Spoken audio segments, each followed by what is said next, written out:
எங்கே திரும்பினாலும் கூட அரிசி ஆலைகள் அதிகமாக இருக்கக்கூடிய இயற்கை எழில் கொஞ்சக்கூடிய அற்புதமான ஊர் நம்முடைய கள்ளக்குறிச்சிங்க. குறிப்பாக இந்த மாவட்டத்தில் மட்டுமே 15,000 ஏக்கர்ல மஞ்சள் சாகுபடி பண்றோம் ஐயா. மஞ்சள் சாகுபடி ஒரு பக்கம் நாம் சொல்லுகின்றோம், ஈரோடு தமிழகத்தினுடைய மஞ்சள் தலைநகர் என்று சொல்லுகின்றோம். கள்ளக்குறிச்சியும் போட்டி போட்டுக்கொண்டு அந்த அளவுக்கு மஞ்சள் சாகுபடி நடந்து கொண்டிருக்கிறது. தியாகதுர்க்கம், மாமணந்தல், அகரக்கொட்டாலம், மலைக்கொட்டாலம் இந்த கிராமத்தில் எல்லாம் ஐயா ஒரு வருடத்திற்கு 362 மெட்ரிக் டன் மஞ்சள் நீங்க உற்பத்தி பண்றீங்க. அந்த அளவுக்கு விவசாயம் சார்ந்த தொழில்கள் அதிகமாக இருக்கக்கூடிய பகுதி நம்முடைய கள்ளக்குறிச்சி. ஆனா உங்களுக்கு எந்த விதமான ஒரு ஆதரவோ எந்த விதமான ஒரு உதவியோ நம்முடைய மாநில அரசு செய்வதற்கு தயாராக இல்லை. விவசாய பெருமக்களை பொறுத்தவரை இந்த மஞ்சள் தேக்கி வைக்கிறதுக்கு ஒரு குடோன் கூட நமக்கு இல்லைங்க ஐயா. சேலத்தை நோக்கி செல்ல வேண்டும், ஈரோட்டை நோக்கி செல்ல வேண்டும். அப்படித்தான் கள்ளக்குறிச்சி மாவட்டத்தினுடைய மஞ்சளை பொறுத்தவரை அப்படித்தான் இருக்குங்க ஐயா. உங்களுடைய மரச்சிற்பம் இந்த யாத்திரையில் வரும்பொழுது கிட்டத்தட்ட ஒரு 20-30 மரச்சிற்பங்கள் அன்பளிப்பாளிச்சு. கடவுளினுடைய படத்தை போட்டு மரச்சிற்பங்கள் இருந்ததுங்க ஐயா. பாரத அன்னையினுடைய மரச்சிற்பம், என்னையே ஒருவர் உருவமாக வரைந்து ஒரு மரச்சிற்பத்தை கொண்டு வந்தாங்க. கள்ளக்குறிச்சியினுடைய மரச்சிற்பத்தை பொறுத்தவரை நமக்கு தெரியும், அதற்கு ஒரு தனி பெருமை இந்திய அளவில் இருக்குது. கள்ளக்குறிச்சியினுடைய மரச்சிற்பத்தை பொறுத்தவரை இந்தியாவில் வேறு யாரும் உங்களுக்கு போட்டி போட்டு ஒரு சிற்பத்தை உருவாக்க முடியாதுங்க ஐயா. ஆனால் நாங்கள் பெருமையாக சொல்லுகின்றோம், 2020ஆம் ஆண்டு பாரத பிரதமர் நரேந்திர மோடி அவர்கள் கள்ளக்குறிச்சி மரச்சிற்பத்திற்கு புவிசார் குறியீடு கொடுத்து கௌரவம் கொடுத்திருக்கிறார். புவிசார் குறியீடு. அப்பனா இந்த மரச்சிற்பத்தை இன்னொரு இடத்துக்கு நம்ம கொடுக்க மாட்டாங்க ஐயா. கள்ளக்குறிச்சி மரச்சிற்பம் என்பது உங்க ஊருக்கு மட்டும் அது பொருந்தும். புவிசார் குறியீடு கிடைத்த பிறகு நம்முடைய மரச்சிற்பங்களுடைய ஏற்றுமதி அதிகரித்திருக்கிறது. 2020 நம்முடைய மோடி ஐயா இந்த மண்ணை காக்கக்கூடிய, மக்களை காக்கக்கூடிய மோடி ஐயா புவிசார் குறியீடு நம்முடைய மரச்சிற்பத்தை கொடுத்திருக்கிறாங்க ஐயா. ஐயா, விவசாய பெருமக்கள் நிலையா இருக்கிறீங்க.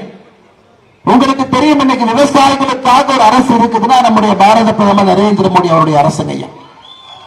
விவசாய பெருமக்கள் நன்றாக இருக்க வேண்டும். கள்ளக்குறிச்சி மாவட்டத்தில் மட்டும் ஐயா வருடந்தோறும் 6000 பெறக்கூடிய பாரத பிரதமருடைய கௌரவ நிதி, வருடந்தோறும் 6000 பெறக்கூடிய விவசாயிகள் 1,81,648 விவசாயிகள் அந்த ஒரு மாவட்டத்தில் இருக்கிறீங்க ஐயா. சுருக்கமா சொல்லணும்னா நீங்களே கூட்டி கழிச்சு கணக்கு பாருங்க. 1,81,000 விவசாயிகளுக்கு நம்ம ஆட்சிக்கு வந்த பிறகு 30,000 ரூபாய் உங்களுடைய வங்கி கணக்குக்கு கௌரவ நிதியாக 30,000 ரூபாய் கணக்கு போட்டு பாருங்க ஐயா. ஒரு விவசாயிக்கு 30,000னா 1,81,000 விவசாயிக்கு எவ்வளவு பணம் வந்திருக்கும் பாருங்க. வருடத்திற்கு 3 முறை 2000 2000 2000 9 ஆண்டுகளே 15 தவணையில 2000 30,000 ரூபாய். எங்கேயாச்சும் பாரதிய ஜனதா கட்சி வந்து தம்பட்டம் அடிச்சுக்கிறாங்களாங்க ஐயா? 2000 கொடுத்தோம், உங்களுக்கு 2000 கொடுத்தோம், நாங்க தான் 2000 கொடுத்தோம். அந்த விவசாயிகளை கூட்டிக்கிட்டு வந்து ஊருக்கு வெளியே வெயில்ல நிறுத்தி வச்சு, இல்ல நீங்க வாங்க 2000க்கு தாசில்தார் வருவாரு, அது வரைக்கும் வெயில் நெல்லுங்க நம்ம சொன்னமாங்க ஐயா. வங்கி கணக்குல நம்முடைய ஆட்சியை பொறுத்தவரை ஒரு பட்டன் அமுத்தினாங்க ஐயா. வங்கி கணக்குல உங்களுக்கு வந்து சேர வேண்டிய பணம் உங்களுடைய வங்கி கணக்குக்கு வருதுங்க ஐயா. ஐயா நம்முடைய ஆட்சிங்க ஐயா. சத்தம் இல்லாம உங்களுக்காக மோடி அவர்கள் உழைத்துக் கொண்டிருக்கின்றார்கள். உங்க பணம் உங்களை நோக்கி வருது. யாருகிட்டையும் போய் நம்ம கை கட்டி நிக்க வேண்டாங்க ஐயா. இன்னைக்கு இங்கே சகோதரிகள் கள்ளக்குறிச்சி மாவட்டத்தை பொறுத்தவரை மோடி சமையல் எரிவாயு சிலிண்டர் 66,512 சகோதரிகள், 66,512 குடும்பங்களுக்கு மோடி சிலிண்டர் வருதுங்க ஐயா. மாசம் 300 ரூபாய் மானியம் வங்கி கணக்குக்கு வருது. யாராவது தம்பட்டம் அடிக்கிறோமாங்க ஐயா? நம்ம கட்சியினுடைய தொண்டர்கள் யாராவது வந்து நாங்க தான் 300 கொடுத்தோம், இந்த வீட்டிலே 300 கொடுத்தோம் அப்படின்னு போஸ்ட் அடிச்சு விட்டுறமாங்க ஐயா? ஐயா, இந்த 9 ஆண்டு காலம் நம்முடைய ஆட்சியினுடைய சாதனைய உங்களுக்கு என்ன வந்து சேர வேண்டுமோ சரியான நேரத்துல சரியான முறையில யாருகிட்டையும் போக வேண்டாம், உங்களுடைய வங்கி கணக்குக்கு பணத்தை அனுப்பி கொண்டிருக்கின்றோம் ஐயா. ஐயா, சுருக்கமாக சொல்ல வேண்டும் என்றால் ஒரு ஆண்டுக்கு நரேந்திர மோடி ஐயா இந்தியா முழுவதும் விவசாயிகளுக்கு, பெண்களுக்கு, இளைஞர்களுக்கு சொட்டு நீர் பாசனத்திற்கு மானியம், இது போன்று இந்தியா முழுவதும் ஒரு ஆண்டுக்கு 8.5 லட்சம் கோடி ரூபாய் உங்களுடைய வங்கி கணக்குக்கு பணம் அனுப்புறாங்க ஐயா. 8.5 லட்சம் கோடி ரூபாய். இது நிறைய பேர் சொல்லுவாங்க, அண்ணே எனக்கு 2000 ரூபாய் வந்ததே தெரியாதுண்ணே, அது பாட்டுக்கு வந்திருக்கு, நீங்க சொல்லித்தாங்கன்னு தெரியும். ஆனா மோடி அவர்கள் தெளிவாக இருக்கின்றார்கள். நம்முடைய சகோதர சகோதரிகளுக்கு நாம் அளிக்கக்கூடிய பணம் என்பது அவர்களுடைய உரிமை. எதற்கும் அதை வைத்து நாம் அரசியல் செய்யக்கூடாது என்பதில் பாரத பிரதமர் தெல்ல தெளிவாக இருக்கின்றார்கள். நம் ஆட்சியினுடைய மிக முக்கிய சாதனை உங்களுடைய வீடு தேடி திட்டங்கள் உங்களுடைய வங்கி கணக்குக்கு யாருக்கிட்ட சிபாரிசு போவாங்க ஐயா வருது. சமீபத்தில் சென்னையில வெள்ளங்கய்யா, அப்ப உயர்நீதிமன்றத்துக்கு ஒரு நண்பர் போனார். ஐயா, சென்னை வெள்ளத்திலே பாதிக்கப்பட்டவர்களுக்கு மாநில அரசு 6000 ரூபாய் பணம் கொடுக்கறாங்க. ஆனா 6000 ரூபாய வங்கி கணக்குல போடணும் அப்படின்னு. ஐயா, உங்களுக்கு தெரியும், அந்த 6000 ரூபாய் பணமும் பாரத பிரதமர் நரேந்திர மோடி அவர்கள் அனுப்பி வைத்த பணம், SDRF ஃபண்ட். இந்த மாதிரி நீங்க கியூல நிறுத்தி வச்சு, வெயில நிறுத்தி வச்சு பெரியவர்களை தாய்மார்களை அலக்களித்து 6000 ரூபாய் கொடுக்காதீங்க. அதுக்கு உச்ச நீதிமன்றத்தில் மாநில அரசு சொன்னாங்க, ஏடிஎம் எல்லாம் சென்னையில வேலை செய்ய மாட்டேது, அடுத்து கொஞ்ச நாளைக்கு வேலை செய்யாது, அதனாலதான் 6000 ரூபாய் பணமா கையில கொடுக்கிறோம் அப்படின்னு. ஐயா, திராவிட முன்னேற்ற கழகத்தை பொறுத்தவரை இந்தியாவில் யாரும் செய்யாத அநியாயத்தை அவங்க பண்றாங்க. ஒரு 1000 ரூபாய் கொடுப்பதற்கு வந்து வெளியே வெயில்ல நிக்க வச்சு, ரேஷன் கடைக்கு வெளியே கையை கட்டி நிக்க வச்சு, அது ஏதோ ரிசர்வ் பேங்குடைய கவர்னர் மு.க. ஸ்டாலின் அவருடைய தாத்தாவை போன ஒரு பில்டப் கொடுத்து அந்த 1000 ரூபாய் பணத்தை கொடுத்து அதன் மூலமாக அரசியல் ஆதாயத்திற்கு அடைந்து கொண்டிருக்கின்றார். ஐயா, 6000 ரூபாய் மோடி ஐயா மத்திய அரசுல இருந்து அனுப்பி வச்ச பணம். அந்த 6000 ரூபாய் போட்ட கவர் மட்டும்தான் ஸ்டாலின் ஐயா அவருடைய கவர். தமிழ்நாட்டினுடைய அரசியல் அதாங்க ஐயா இன்னைக்கு.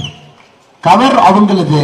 ஆனா வரக்கூடிய பணமும் மானியமும் உதவியும் பாரத பிரதமர் நரேந்திர மோடி அவர்கள் நமக்காக அனுப்பி கொண்டிருக்கின்றார். ரேஷன் கடைக்கு போறோம். தமிழ்நாட்டில் மட்டும் கிட்டத்தட்ட 3 கோடிக்கு மேல நம்முடைய சகோதர சகோதரிகள் ரேஷன் கடையில மாதந்தோறும் 5 கிலோ அரிசி, 1 கிலோ பருப்பு, இது ஒரு ரேஷன் அட்டைக்கு வருது.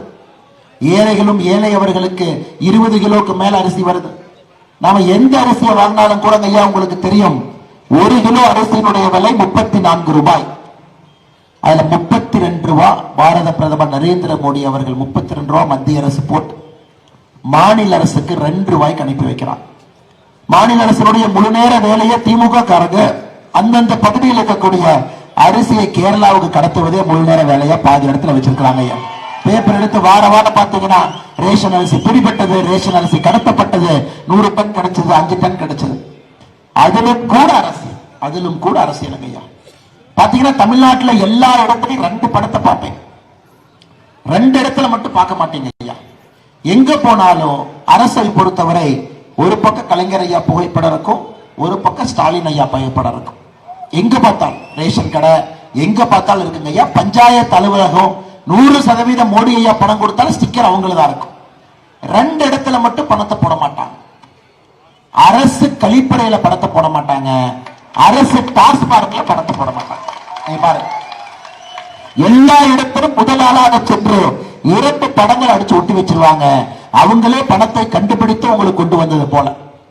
அரசு கழிப்பிடத்துல பணம் இருக்காது, அரசு டாஸ்மார்க்களை பணம் இருக்காது. ஏன்னா 2 தெரியும் அவங்களுக்கு.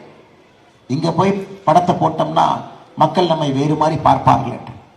இன்னைக்கு 31 மாத ஆட்சி காலத்தில் ஐயா தமிழ்நாட்டை நம்பர் 1 மாநிலமாக மாத்துகின்றேன் முதலமைச்சர் வந்தார். இன்னைக்கு நம்பர் 1 மாநிலமா எதுல மாத்திருக்காரு பாருங்க ஐயா. கடன் வாங்குவதிலே நம்பர் 1 மாநிலம். 8,23,000 கோடி ரூபாய் நம்முடைய கடன். இந்தியாவிலே அதிகமாக கடன் சுமை இருக்க நம்பர் 1 மாநிலமாக நாம் இருக்கிறோம் ஐயா.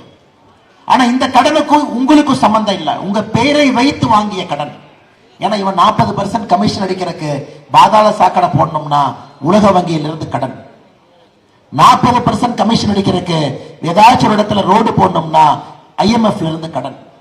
இவன் 40% கமிஷன் அடிக்கிறதுக்கு பாண்டு கொடுத்து பாண்டு மூலமாக கடன். ஐயா, இவங்களுடைய விஞ்ஞான ஊழலை மிக தெளிவாக இருக்கின்றார்.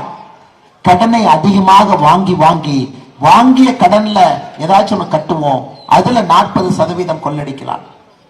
சென்னை எல்லாம் பாருங்க ஐயா, கொடுக்கப்பட்ட பணம் அனைத்தும் நாம பாதாள சாக்கடைக்காக கொடுத்து 9 ஆண்டுகளாக பாதாள சாக்கடைக்காக கிட்டத்தட்ட 5500 கோடி ரூபாய் நம்ம கொடுத்திருக்கோம். 9 ஆண்டுகளா பாத்தீங்கன்னா கொள்ளையடிச்சு ஒரு முறை மழை வந்தாலும் சென்னை மக்கள் வெள்ளக்காடு போல ரோட்ல இருப்பாங்க. இந்த முறை தென் தமிழகமும் அதில் மாட்டிக்கிட்டாங்க. அதற்கு பிறகு 6000 ரூபாய் பணம் கொடுக்கணும்னு கிளம்பி வருவோம், அதுவும் மோடி ஐயா கொடுப்பாங்க. ஸ்டிக்கர் ஏற்றுவதை மட்டுமே தன்னுடைய முழு நேர தொழிலாக திராவிட முன்னேற்ற கழக அரசு ஒரு வேலையாக வைத்திருக்கின்றார்கள் சகோதர சகோதரி. ஏன்னா திராவிட மாடல் நீங்க புரிஞ்சுக்கணுங்க ஐயா. ஏன்னா வாய்க்கு திராவிட மாடல் திராவிட மாடல் திராவிட மாடல் திராவிட மாடல் என்றால் கடன் வாங்கி தமிழகத்தை கடன்கார மாநிலமாக மாற்றுவது திராவிட மாடல். எந்த வேலை செய்தாலும் கூட 40% கமிஷன் அளிப்பது திராவிட மாடல். தமிழ்நாட்டை குடிகார மாநிலமாக மாற்றிக் கொண்டிருப்பது திராவிட மாடல். 5500 டாஸ்மாக் கடைகள் ஐயா, கிட்டத்தட்ட 44,000 கோடி ரூபாய் போன ஆண்டு வருமானம். இந்த ஆண்டு வருமானம் 52,000 கோடி ரூபாய் இருக்கும் என்று எதிர்பார்க்கின்றார். குடி குடி குடி என்பதை தன்னுடைய முழு நேர வேலையாக முதலமைச்சர் ஸ்டாலின் அவர்கள் வைத்திருக்கின்றார்கள். காரணம், தமிழகத்தினுடைய மிகப்பெரிய சாராய ஆலைகள் திராவிட முன்னேற்ற கழகத்தினுடைய கையிலே இருக்கிறது. அண்ணன் TR பாலு அவருக்கு வச்சிருக்காரு, ஜெகத் ரட்சகன் வச்சிருக்காரு. இவர்கள் நடத்தக்கூடிய சாராய ஆலையிலிருந்து மட்டுமே டாஸ்மார்க்கினுடைய மொத்த கொள்முதல் 44%. TR பாலு அவர்கள் ஜெகத் ரட்சகன் அவருடைய சாராய ஆலை மட்டும் டாஸ்மார்க்கினுடைய கொள்முதல் 44% 2 ஆலைகள் கொடுக்கிறது. இப்ப நமக்கு தெரிஞ்சிருச்சுங்க ஐயா. இவங்களை பொறுத்த வரைக்கும் டாஸ்மாக் கடையை நடத்துறது வருமானத்திற்காக அல்ல. திராவிட முன்னேற்ற கழகத்தினுடைய தலைவர்கள் நடத்தக்கூடிய சாராய ஆலைகள் செயல்பட வேண்டும், அதன் மூலமாக டாஸ்மாக் கொள்முதல் செய்யணும், அதன் மூலமாக இவர்கள் பணம் சம்பாதிக்க வேண்டும் என்பதற்காக மட்டும்தான் தமிழ்நாட்டில் டாஸ்மாக் என்கின்ற கடையை திறந்து ஏழை மக்கள் சம்பாதிக்கக்கூடிய 300 ரூபாய் 400 ரூபாய் காசைங்க, அதுல 200 ரூபாயை டாஸ்மாக் எடுக்கிற தீபாவளிக்கு முன்னாடி நாளுங்க ஐயா, தீபாவளி நாள் டாஸ்மாக் 467 கோடி ரூபாய் வியாபாரம் செய்தார். 2 நாள், தீபாவளிக்கு முன்னாடி நாளுங்க ஐயா, தீபாவளி 2 நாள்ல தமிழகத்தினுடைய டாஸ்மாக் 467 கோடி ரூபாய். உங்களால் நம்ப முடியுமாங்க ஐயா? அந்த 467 கோடி ரூபாய் ஏழை மக்களுடைய காசு, அவங்க சம்பாதிச்ச காசு. அவர்களை குடிக்கு அடிமையாக்கி டாஸ்மாக் கடைக்கு வெளியே கியூ கட்டி நிக்க வைத்து அதில் வரக்கூடிய பணத்தை சுரண்டி அதன் மூலமாக TR பாலு, ஜெகத் ரட்சகன் போன்றவர்கள் இன்னும் பணக்காரர்களாக மாறிக்கொண்டிருக்கின்றார். திராவிட மாடலுக்கு இதை தவிர வேற உதாரணம் இல்லைங்க ஐயா. அடுத்தது குடும்ப ஆட்சி. எங்கே பார்த்தாலும், ஏன் உங்களுடைய பாராளுமன்ற உறுப்பினர் யாருங்க? கௌதம் சிகாமணி, பொன்முடியினுடைய மகன். அப்படியே தாண்டி நாளையிலிருந்து பாத்தீங்கன்னா வெள்ளூர் பக்கம் போறோம். வெள்ளூருடைய பாராளுமன்ற உறுப்பினர் யாருங்க? துரைமுருகன் அவருடைய பையன். வெள்ளூர் முடிச்சுட்டு அடுத்து சென்னைக்கு போறங்க. சென்னை என்ன பாக்கி இருக்கு? தென் சென்னை யாருங்க? தமிழச்சி தங்கபாண்டியன். அந்த அம்மா யாருங்க? முன்னாள் அமைச்சர் தங்கபாண்டியனுடைய மகள். தமிழச்சி தங்கபாண்டியனுடைய சகோதரர் யாருங்க? தமிழகத்தினுடைய நிதி அமைச்சர் தங்கம் தென்னரசு. தென் சென்னையை தாண்டி அடுத்து மத்திய சென்னை போனீங்கன்னா தயாநிதி மாறன், கலாநிதி மாறனுடைய சகோதரர் முத்தொலி மாறனுடைய பையன். அப்படியே எட்டிக்குச்சி வட சென்னைக்கு போனீங்கன்னா கலாநிதி வீராசாமி, ஆற்காட்டு வீராசாமியினுடைய மகன். தமிழ்ல இந்தியால எங்கேயுமே இந்த அநியாயம் இல்லைங்கய்யா. பீகார்ல கூட எங்கேயுமே இந்த அநியாயம் இல்லைங்கய்யா. எல்லா இடத்திலும் பட்டி தொட்டி எல்லாம். அப்படியே தாண்டி இப்ப புதுசா ஒரு ஸ்டைல், தூத்துக்குடி பக்கம் போனீங்கன்னா, தூத்துக்குடி நாம அமைச்சராக கீதா ஜீவன் இருப்பாங்க, தூத்துக்குடி மேயராக கீதா ஜீவனுடைய தம்பி இருப்பார். இது புதுசா ஆரம்பிச்சிருக்கிறாங்க. இன்னைக்கு 2 புது வரவுங்க ஐயா. பெரம்பலூர்ல KN நேருவனுடைய தம்பியை நிறுத்தறக்கு முழு வேலையில் இறங்கி இருக்கிறான். ஏன்னா பெரம்பலூர் முடிச்சுட்டு வர்றேன், எங்க பார்த்தாலும் KN நேரு அவருடைய தம்பி, அவருடைய மகன் ரெடி ஆயிட்டார் நிக்கிறக்கு. அடுத்து நம்முடைய கடலூர்ல MRK பன்னீர்செல்வம் அவருடைய பையன் கதிரவன். இந்த முறை முழு தமிழ்நாடு மொத்தமா பூர்த்தி பண்ணிடுவாங்க. ஏன்னா ஒரு 2-3 இடத்துல மிச்சம் வச்சிருக்கிறாங்க, 2-3 இடத்துல கொஞ்சம் பாக்கி இருக்கு. ஐயா, நான் வரும்பொழுது கடை வீதி வழியாக வந்தோம் ஐயா. உங்க அன்பை எல்லாம் பெற்றுக்கொண்டு கடை வீதி வழியாக வந்தோம். கடை வீதியில ஒரு நகை கடைக்கு எங்களை கூட்டிட்டு போனாங்க. அண்ணே, 15 தாய்மார்களுக்கு நாம தாலி கொடுக்கிறோம், நீங்க வந்து கொடுக்குறோங்க அண்ணே. கடை பேர் செல்வலட்சுமி ஜுவல்லரி. உள்ள போனா நிறைய சகோதரிகள் வேலை பார்த்துட்டு இருந்தாங்க. ஐயா, ஏதாச்சும் ஒரு சகோதரி உள்ள செல்வலட்சுமி ஜுவல்லரியில் இருக்கக்கூடிய ஒரு சகோதரி ஓனரை பார்த்து, அண்ணே நான் கடைக்கு வருவேன், வேலை செய்ய மாட்டேன், ஏன்னா எங்க அப்பா பேர் கருணாநிதி, மாசம் மாசம் சம்பளம் கொடுனா கொடுப்பாங்களா? கொடுப்பாங்க. நீங்க சொல்லுங்க, கொடுப்பாங்க. இன்னொரு சகோதரி கடைக்கு வேலைக்கு வர்றாங்க. அண்ணே நான் கடைக்கு வருவேன், நான் வேலை செய்ய மாட்டேன், எங்க அப்பா பேர் துரைமுருகன், மாசம் மாசம் 5000 ரூபாய் சம்பளம் கொடுனா கொடுப்பாங்களா? இன்னொரு சகோதரி வர்றாங்க. அண்ணே நானும் கடைக்கு வருவேன், நானும் வேலை செய்ய மாட்டேன், எங்க அப்பா பேர் பொன்முடி, சும்மா உட்காந்துக்குவேன், எனக்கு மாசம் மாசம் சம்பளம் கொடுனா கொடுப்பாங்களாம். ஆனா இந்த ஆம்புலன்ஸ் கொஞ்சம் அப்படியே வழிவிடுங்க எல்லாரும்.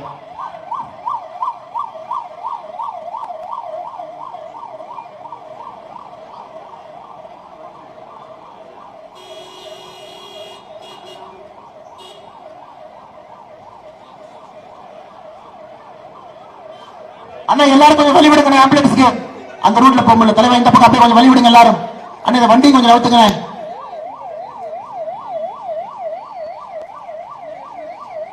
எல்லாரும் கொஞ்சம் தயவு கூர்ந்து நன்றிங்க அண்ணா. இன்னைக்கு அந்த ரயக்கடையில் இருக்கக்கூடிய சகோதரி என்ன, நான் கடைக்கு வருவேன், வேலை செய்ய மாட்டேன், எங்க அப்பா பேர் பொன்முடி சொன்னா ஏத்துக்குவீங்களா சார்? ஏத்துக்க மாட்டேன். அவர்கள் வரணும். ஒரு 15,000 ரூபாய் சம்பளம் வாங்கக்கூடிய சகோதரி காலையிலிருந்து நைட்டு வரைக்கும் நிக்கணும், வேலை செய்யணும், கஸ்டமர்கிட்ட நகை எடுத்து காட்டணும். ஒரு நகை வாங்கறதுக்கு 100 நகை பார்ப்பாங்க, சொல்லணும். அந்த அளவுக்கு அறிவுத்திறன் இருக்கணும். நம்மளை கன்வின்ஸ் பண்ணி வாங்க வைக்கணும், பில் கரெக்டா போடும். ஐயா, பஜ்ஜி கடைக்கு போய் ஒரு பஜ்ஜி சாப்பிட்டா கூட பஜ்ஜி போடுற அண்ணன் எண்ணெயை சூடா காய வைக்கணும், வாழைக்காயை பதமா நறுக்கணும், பஜ்ஜி மாவை பாதுஷா கலக்கணும், அதுக்கப்புறம் அதை வாழைக்காயை நினைக்கணும், போடணும், அதுக்கப்புறம் பொரிச்சு எடுக்கணும். ஐயா, இவர்கள் அனைவருக்குமே ஒரு தகுதி எதிர்பார்க்கும் பொழுது உங்க எம்பிக்கு என்னங்க ஐயா தகுதி இருக்கு?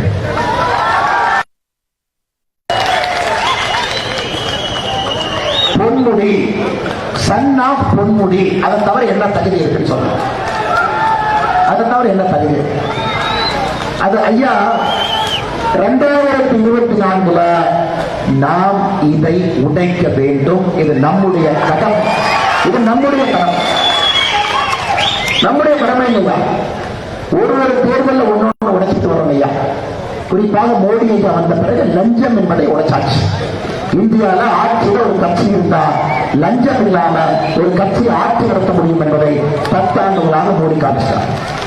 ஐயா, 2024 நாம் உடைக்க வேண்டியது குடும்பம் என்பதை உடைக்கும்.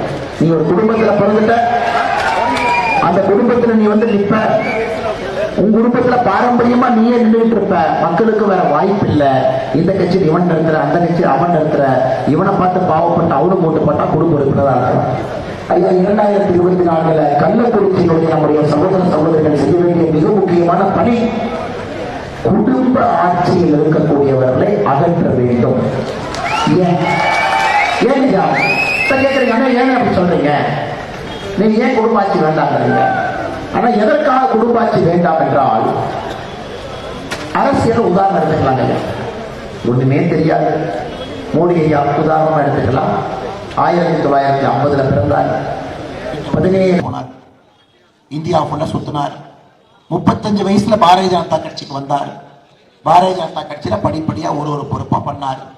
அதுல மிக முக்கியமானது உங்களுக்கு தெரியும், கன்னியாகுமரியிலிருந்து காஷ்மீர் வரைக்கும் ஒரு யாத்திரை போச்சு, ஏக்தா யாத்திரை, ஒற்றுமை யாத்திரை. அதை முன்னிருந்து முரளி மனோகர் ஜோஷி அவர்கள் யாத்திரையை மோடியை நடத்தி காமிச்சு காஷ்மீருக்கு போனார். தீவிரவாதிகளுடைய புல்லட்டை எல்லாம் எதிர்கொண்டு லால் சவுக்ல கொடியேற்றினார். அதெல்லாம் நீங்க பார்த்திருக்கீங்க, கேள்விப்பட்டிருக்கீங்க. அதன் பிறகு 51 வயசு இருக்கும் பொழுது குஜராத்தினுடைய முதலமைச்சராக அக்டோபர் மாசம் 2001 உட்கார்ந்தார். 63 வயசு இருக்கும் பொழுது இந்தியாவுடைய பிரதமராக 2014 உட்கார்ந்தார். மோடியை பொறுத்தவரை தயாராகி ஒரு பொறுப்புக்கு வந்தார். இயற்கை சோதனை பண்ணி, கஷ்டங்களை பார்த்து, கஷ்டத்தில் பிழிஞ்செடுத்து, எப்படி ஒரு அறுவாலை செய்யணும்னா, இந்த இரும்பை போய் நீங்க 1000 டிகிரிக்குள்ள போட்டு அதை தட்டி தட்டி தட்டி அதை நல்லா வெட்டக்கூடிய அறுவால் எப்படி செய்யறாங்க ஐயா? மோடி அவர்களை பொறுத்தவரை 53 வருஷத்துக்கு முன்னாடி தீல போட்டு தட்டு தட்டுன்னு தட்டி வெளியே தங்கமா வந்து நின்றாருங்க. அதனால்தான் இன்று பாரதத்தினுடைய பிரதமர் என்று சொல்வதை விட உலகத்தினுடைய தலைவர் என்று சொல்லுகின்றோம். உலகத்தினுடைய நாடுகளுக்கு ஒரு பிரச்சனை இருந்தால் மோடிக்கு போன் போடுங்க, மோடிக்கு கேளுங்க, மோடியை கூப்பிடுங்க, மோடியை வர சொல்லுங்க, இந்தியாவுடைய கருத்தை கேளுங்க, இந்தியாவுடைய நிலைப்பாட்டை கேளுங்கன்னு அமெரிக்காவிலிருந்து ஒரு நாடும் இந்தியாவை நோக்கி பார்க்கின்றார். ஏன்னா தயாராகி இடத்துக்கு வந்திருக்காங்க. இன்னைக்கு உதயநிதி ஸ்டாலின் அவர்களை உதாரணமா எடுத்துக்கிறார்.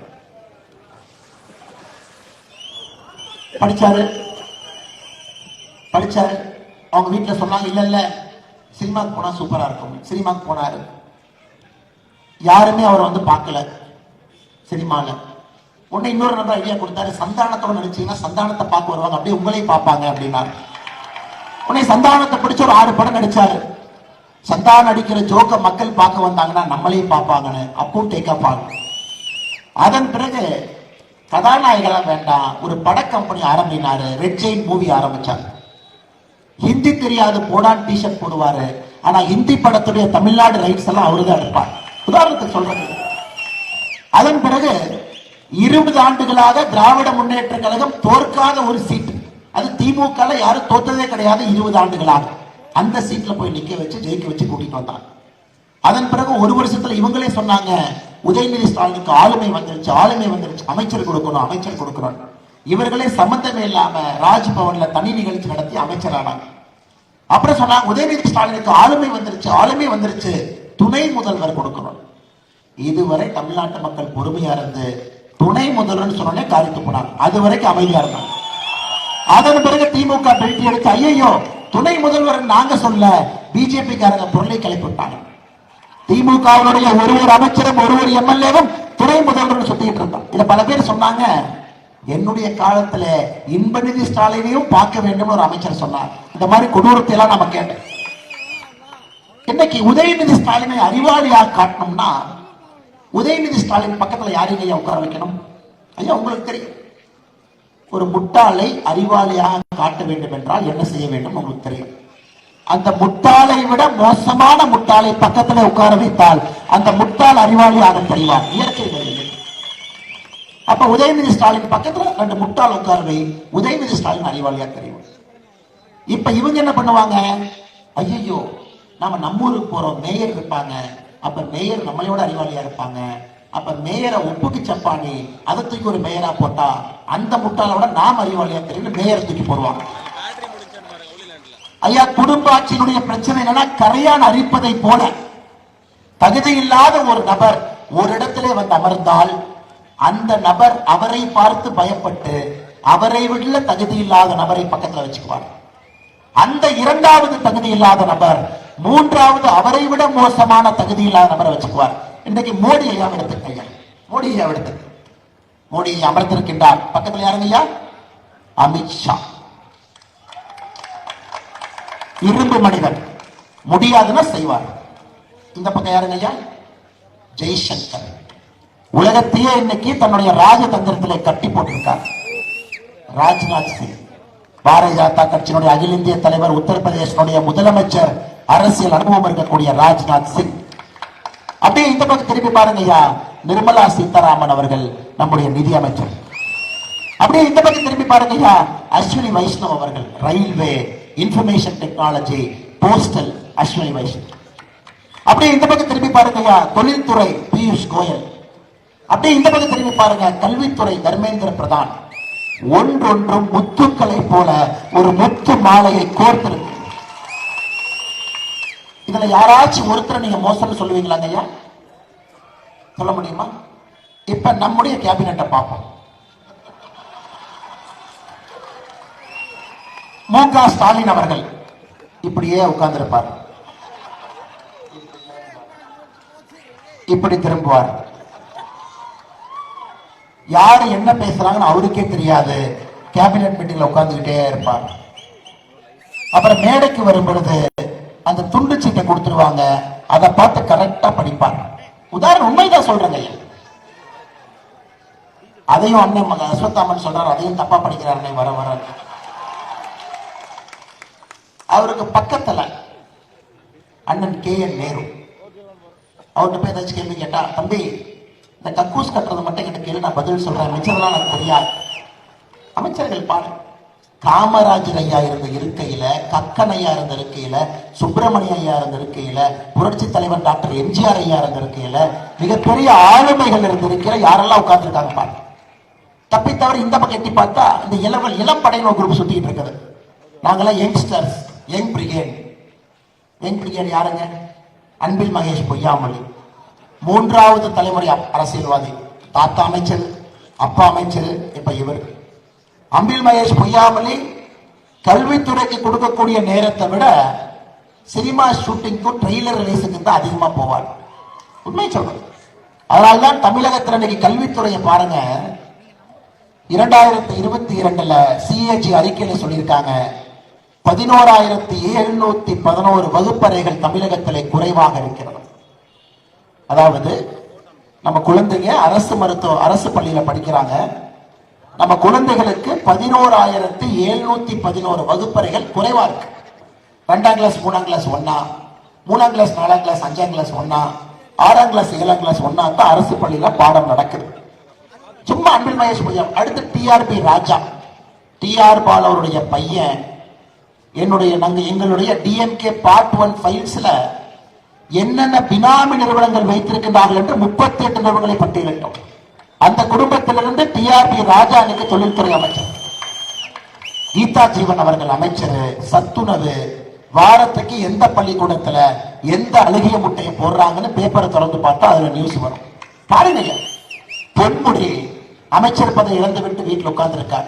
சாராய் அமைச்சர் செந்தில் பாலாஜி புலால் சிறையில கம்பி எண்ணி கொண்டிருக்கிறார். ஐயா, நான் யாரையும் தவறா பேசுறீங்க ஐயா, உண்மையை உங்கள் முன்னால் நான் வைக்கின்றேன்.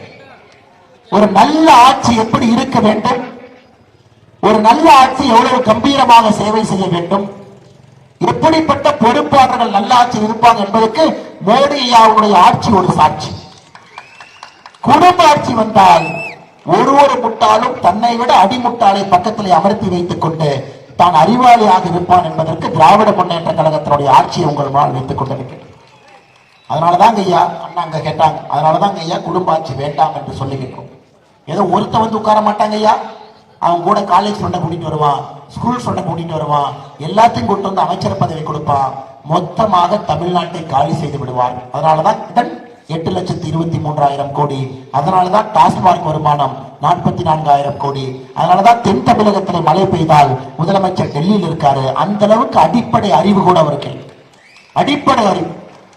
மழை பெஞ்சா ஒரு முதலமைச்சர் கனமழை பெய்யும் பொழுது எங்கே இருக்க வேண்டும், வடக்கில் இருந்தா தெற்க போறாரு, தெற்கில் இருந்தா வடக்க போறாரு, டெல்லிக்கு போறாரு, இந்தி கூட்டணி மீட்டிங் பாரு பாரு எப்படி இருக்காங்கன்னு பாரு ஐயா. இது எல்லாம் நம்ம தெளிவாக புரிந்து கொண்டு 2024 பாராளுமன்ற தேர்தலில் மொத்தமா இந்த சிஸ்டத்தையே உடைக்கணும் ஐயா. இதை உடைச்சு வீசணும், இல்லாட்டி எல்லாம் தமிழ்நாட்டுக்கு மாற்றம் இல்லைங்க ஐயா. இந்த நெட்டை கழட்டுறது, போல்ட்டை கழட்டுறது, பெயிண்ட் அடிக்கிறது, இந்த பார்ட் டைம் வேலைக்கெல்லாம் அந்த ஊர் மாறாதுங்க ஐயா. மொத்தமாக சிஸ்டத்தை அடிச்சு உடைச்சு வீசிட்டு புதிய சிஸ்டத்தை கட்டினா மட்டும்தாங்க ஐயா தமிழக முன்னேற்ற பாதையில் செய்யும். நீங்கள் அதை செய்ய வேண்டும் என்பது என்னுடைய அன்பான வேண்டும் ஐயா. அடுத்து நாங்கள் பார்க்கக்கூடிய மிக முக்கியமான பிரச்சனை என்ன? இன்னைக்கு பாரதிய ஜனதா கட்சி முக்கியமான பிரச்சனையா தமிழ்நாட்டில் என்ன பார்க்குதுனாங்க ஐயா, அடிப்படை கல்விதான் நாங்கள் பார்க்கக்கூடிய முக்கியமான பிரச்சனை. அடிப்படை கல்வி 11,711 வகுப்பறைகள் குறைவா இருக்குதுங்க ஐயா. கடந்த 2021 ஆண்டு மார்ச் மாதத்தை பார்க்கும் பொழுது நம்ம வீட்டிலிருந்து 5 கிலோமீட்டருக்குள்ள உயர்நிலை பள்ளி இருக்கணும். குழந்தைகள் 5 கிலோமீட்டருக்குள்ள உயர்நிலை பள்ளி போகணும். தமிழ்நாட்டில் 2,133 இடத்துல இல்லைங்க ஐயா. வீட்டிலிருந்து 8 கிலோமீட்டருக்குள்ள மேல்நிலை பள்ளி இருக்கணும். தமிழ்நாட்டிலே 1926 இடத்துல மேல்நிலை பள்ளி இல்லைங்க ஐயா. உதாரணத்திற்கு உங்களுடைய ஊர் கள்ளக்குறிச்சி மாவட்டம் மொட்டையனூர் கிராமத்திலே அரசு பழங்குடியினர் உண்டு உறைவிட தொடக்கப்பள்ளி, இந்த ஊர்ல ஒரு பள்ளி இருக்குதுங்க ஐயா. பழங்குடியின சகோதர சகோதரிகள் மாணவர்கள் அங்கேயே தங்கி படிக்கணும். அங்க கழிப்பறை கிடையாது. பள்ளி அறை கட்டடம் முழுவதுமே விரிசலோடு இருக்கு. மேற்கூரையினுடைய கான்கிரீட் பெயர்ந்து விழுந்திருக்கு. தண்ணி ஒழுகுது. குழந்தைகள் மரத்தடியிலே அமர்ந்து படித்துக் கொண்டிருக்கின்றார்கள். உங்க ஊர்ல ஒரு பள்ளிக்கூடத்தினுடைய உதாரணம். இன்னைக்கு மோடி ஐயா சொல்றாரு, இந்தியா முழுவதுமே நாங்கள் பள்ளிக்கூடங்கள் கட்டி கொடுக்கின்றோம். ஒரு புதிய திட்டத்தை அறிமுகப்படுத்துறாங்க ஐயா. அது பேரு PM ஸ்ரீ அப்படிங்கிற திட்டம், பிரதம மந்திரி ஸ்ரீ திட்டம். நாங்க பள்ளிக்கூடங்கள் கட்டி கொடுக்கிறோம், 100% மத்திய அரசு நாங்க கட்டி கொடுக்கிறோம். பிரதமர் சொன்ன உடனே ஒரு மாநிலங்கள் போட்டி போட்டுக்கொண்டு எங்க ஊருக்கு வேணும், எங்க ஊருக்கு வேணும், எங்க ஊருக்கு வேணும் வாங்கிட்டாங்க ஐயா. ஆந்திர பிரதேசம் 662 பள்ளிகள் ஒப்புதல் வாங்கிட்டாங்க. கர்நாடகா 129 பள்ளிகள் ஒப்புதல் வாங்கிட்டாங்க. தெலங்கானா 543 பள்ளிகள் ஒப்புதல் வாங்கிட்டாங்க. இந்தியா முழுவதுமே 14,500 பள்ளிக்கூடங்கள் 18,128 கோடி ரூபாய்க்கு நாம பிஎம்ஸ்ரீ திட்டத்தில் கொடுத்திருக்கோம். தமிழ்நாட்டுக்கு எத்தனை பள்ளிங்க ஐயா? 0. தமிழ்நாடு அரசு என்ன பதில் கொடுத்தாங்க தெரியுமாங்க ஐயா? எங்களுக்கு பள்ளிக்கூடங்கள் தேவையில்லை என்கின்ற கடிதம் மத்திய அரசுக்கு அனுப்பியிருக்காங்க. எங்களுக்கு பள்ளிக்கூடமே வேண்டாம். இருக்கிற பள்ளிக்கூடம் இடிஞ்சு போய் கிடக்குது. இருக்கிற பள்ளிக்கூடத்துல தண்ணி ஒழுகுது. 11,711 வகுப்பறைகள் குறைவா இருக்கு. கள்ளக்குறிச்சியில ஒரு உதாரணத்திற்கு ஒரு பள்ளிக்கூடம் எப்படி இருக்குதுன்னு நான் சொன்னேங்க. ஏன்னா மத்திய அரசு பள்ளிக்கூடம் வந்தா ஹிந்தியை தெரிஞ்சிருவாங்க ஐயா. இந்தியா முழுவதுமே குழந்தைகள் நவோதயா பள்ளியில பட்டை கிளப்பிட்டு இருக்கிறாங்க ஐயா. பட்டை கிளப்பிட்டு இருக்காங்க. நான் ஊர் ஊரா போற ஆளுங்க ஐயா. தெலுங்கானா, கர்நாடகா, கேரளா எல்லாம் சுத்திட்டாங்க ஐயா. நவோதயா பள்ளி உலகத்தரம் வாய்ந்த பள்ளி. ₹1 கட்டணம் இல்லாம நம்முடைய குழந்தைகளுக்கு உலகத்தர கல்வி கிடைக்கும். உலகத்தர கல்வி இந்தியா முழுவதும் மாநில அரசு எங்களுக்கு கேந்திரிய வித்யாலயா கொடுங்க, இன்னும் கொடுங்க, இன்னும் 10 கொடுங்க, இன்னும் 15 கொடுங்க. தமிழ்நாடு இந்தியா முழுவதும் கேந்திரிய வித்யாலயா வேணும். இந்தியா முழுவதும் ஏற்கனவே பள்ளி பழங்குடியின மக்களுக்கு ஏற்கனவே பள்ளி கொடுங்க, இன்னும் 100 கொடுங்க, இன்னும் 200 கொடுங்க. தமிழ்நாடு அரசை பொறுத்தவரை நீயும் பள்ளிக்கூடம் கட்ட மாட்ட, நீயும் சொல்லிக் கொடுக்க மாட்ட, நீயும் மாணவர்களுடைய கற்றல் திறனை உயர்த்த மாட்ட. தமிழ்நாடு அரசுங்க மோடி ஐயா கொடுக்கறதா அதை வாங்கிக்கவும் மாட்ட. கேட்டா அதுலயும் அரசியல். சகோதரி, இன்னைக்கு பாரதிய ஜனதா கட்சி நாங்கள் உறுதி அளிக்கின்றோம். 2024 பாராளுமன்ற தேர்தலில் நீங்கள் பாரதிய ஜனதா கட்சியினுடைய உறுப்பினரை நீங்கள் அனுப்பும் பொழுது பாராளுமன்றத்தில் நம்முடைய உறுப்பினர் பேசக்கூடிய முதல் பேச்சில் கள்ளக்குறிச்சிக்கு நவோதயா பள்ளி வேண்டும், கள்ளக்குறிச்சிக்கு ஏகலவ்யா பள்ளி வேண்டும், கள்ளக்குறிச்சிக்கு பிஎம்ஸ்ரீ பள்ளி வேண்டும், இலவசமாக எல்லா மக்களுக்கும் உலகத்தரம் வாய்ந்த கல்வியை கொடுக்க வேண்டும் என்பது பாரதிய ஜனதா கட்சி முன்னெடுக்கிறது ஐயா. பின்னாடி போக ஆரம்பிச்சிட்டோம். உத்தரப்பிரதேசம் 2வது இடத்தை பிடிச்சிட்டாங்க ஐயா. பொருளாதாரத்துல மகாராஷ்டிரா முதலிடம், உத்தரப்பிரதேசம் 2வது இடம், இன்னைக்கு தமிழ்நாடு 3வது இடம். திமுக வந்து கடந்த 40-50 ஆண்டு அரசியல்ல கொஞ்சம் கொஞ்சமாக தேய்ந்து நம்முடைய இடத்தை உத்தரப்பிரதேசத்துக்கு பொருளாதாரத்தில் விட்டு கொடுத்திருக்கின்றோம். இன்னும் 4 ஆண்டுகள்ல கர்நாடகா நம்மை முந்த போறாங்க. 3வது இடத்திலிருந்து 4வது இடத்துக்கு வரப்போகின்றோம். காரணம் லஞ்சம், லஞ்சம், லஞ்சம். வளர்ச்சி வேண்டாம், வளர்ச்சி வேண்டாம், வளர்ச்சி வேண்டாம். கல்விக்கு முக்கியத்துவம் இல்லை, கல்விக்கு முக்கியத்துவம் இல்லை, கல்விக்கு முக்கியத்துவம் இல்லைன்னா ஒரு சமுதாயம் எப்படிங்க ஐயா முன்னேறும்? நான் உங்கள்கிட்ட நியாயமான அந்த கேள்வி வைக்கிறேங்க ஐயா. அதனால சகோதரர் நீங்க சாதாரணமா நினைச்சிடாது. தமிழ்நாட்டை காப்பாற்ற வேண்டிய கடமை நமக்கு இருக்கு. இந்தியா தன்னை காப்பாற்றிக் கொள்ளும் மோடி இருக்கார். 2024 யார் விரும்பினாலும் விரும்பாவிட்டாலும் 400 எம்பிக்களோடு ஆட்சியிலே வந்து மோடி அவர்கள் அமரப்போகின்றார்கள். நமக்கு தெரியும் 400 எம்பியே குறைவுங்க ஐயா. 425-30 மாதிரி வந்து வைக்கும். இன்னைக்கு எல்லோருக்கும் நமக்கு தெரியும் மோடி அவர்கள் 400-ஐ தாண்டி ஆட்சியில் இருக்கிறார். இந்தியா தன்னை காப்பாற்றிக் கொள்ளும், தமிழகத்தை காப்பாற்ற வேண்டும் என்பங்க ஐயா. நாம முழு முயற்சியோடு இறங்கி மோடி அவர்களை தமிழ்நாட்டிற்கு கொண்டு வர வேண்டும். பட்டினத்தை எல்லாம் மோடியினுடைய ஆட்சியை கொண்டு வர வேண்டும். மோடி ஐயாவுடைய வலதுகரம் இடதுகரமாக இருக்கக்கூடிய பாராளுமன்ற உறுப்பினரை நாம் பெற்றுக்கொள்ள வேண்டும். 2024 குடும்ப ஆட்சியை ஒழிக்க வேண்டும். 2024 கல்வியை மறுபடியும் மறுமலர்ச்சியாக தமிழகத்திலே காலூன்ற வைக்க வேண்டும். ஏழை தாய்மார்களுக்கு மத்திய அரசுடைய திட்டங்கள் தங்கு தடை இல்லாமல் வருவதற்கு பாரதிய ஜனதா கட்சி தேசிய ஜனநாயக கூட்டணியுடைய பாராளுமன்ற உறுப்பினர்கள் இங்கே இருக்க வேண்டும்.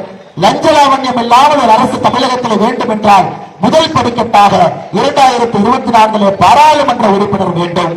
மொத்தமாக சொல்ல வேண்டும் என்றால் தமிழகம் தேசியத்தை நோக்கி நகர வேண்டிய நேரம் அது. சகோதரிகளே, அந்த பயணம் மிக முக்கியமான பயணம். முத்துராமலிங்க தேவரையா எடுத்த பயணம், பெரிய மகான்கள் எடுத்த பயணம், முண்டாசு கவிஞன் சுப்பிரமணிய பாரதி எடுத்த பயணம், மிகப்பெரிய அறிஞர்கள் ஆன்மாக்கள் எடுத்த பயணம் பாதியில நிக்குதுங்க ஐயா. 2024 39க்கு 39 பாராளுமன்ற உறுப்பினர்களை கொடுத்து முழுமையாக அவர்களுடைய கணத்தை பூர்த்தி செய்து இந்த பயணத்தை முழுமைப்படுத்த வேண்டிய நேரம் இது, கட்டாயம் இது. என்னுடைய அன்பான வேண்டுகோள், கள்ளக்குறிச்சி உட்பட இருக்கக்கூடிய எல்லா மக்களும் பாரதிய ஜனதா கட்சியை நீங்கள் நேசிக்கின்றீர்கள் என்று தெரியும், மோடியை நேசிக்கின்றீர்கள் என்று தெரியும். இந்த முறை உங்களுடைய வாக்கு, உங்களுடைய ஒரே ஒரு ஓட்டுங்க, ஒற்றை நம்பிக்கை, ஒரு ஓட்டு மட்டும் நாங்கள் கேட்கின்றோம். பாரதிய ஜனதா கட்சி, பாரத பிரதமர் நரேந்திர மோடி அவர்களுக்கு நீங்கள் வாக்களித்து 39க்கு 39 எம்பிக்களை நீங்கள் அனுப்ப வேண்டும் என்கின்ற வேண்டுகோளை விடுத்து மேடையில் இருக்கக்கூடிய எல்லா தலைவர்களுக்கும் நன்றிகள், இந்த வாழ்த்துக்களை வணக்கங்களை தெரிவித்து ஒரு வரலாற்று சிறப்புமிக்க யாத்திரை இந்த கள்ளக்குறிச்சி நடந்திருக்கிறது. இந்த யாத்திரையை நாங்களும் மறக்கப் போவதில்லை, அடுத்து பல ஆண்டுகளுக்கு நீங்களும் மறக்கப் போவதில்லை. அப்படிப்பட்ட ஒரு வரலாற்று சிறப்புமிக்க யாத்திரையில நாம் அனைவரும் கூட்டாக பங்கேற்றிருக்கின்றோம். ஐயா, இந்த அரசியலை பொறுத்தவரை எங்கள் அரசியல் உங்கள் அரசியல் இல்லைங்க ஐயா, இது நம்முடைய அரசியல், நம்முடைய தலைமுறைக்கான அரசியல், நம்முடைய குழந்தைகளுக்கான அரசியல். நாம் இதை செய்து காட்ட வேண்டிய நேரம் நிச்சயமாக நாம் செய்து காட்டுவோம் என்கின்ற நம்பிக்கை இருக்கு. அதற்கு அண்ணா இன்னொரு ஆம்புலன்ஸ் வர மாதிரி இருக்குங்கண்ணா, கொஞ்சம் வழி விடுங்கண்ணா அப்படி.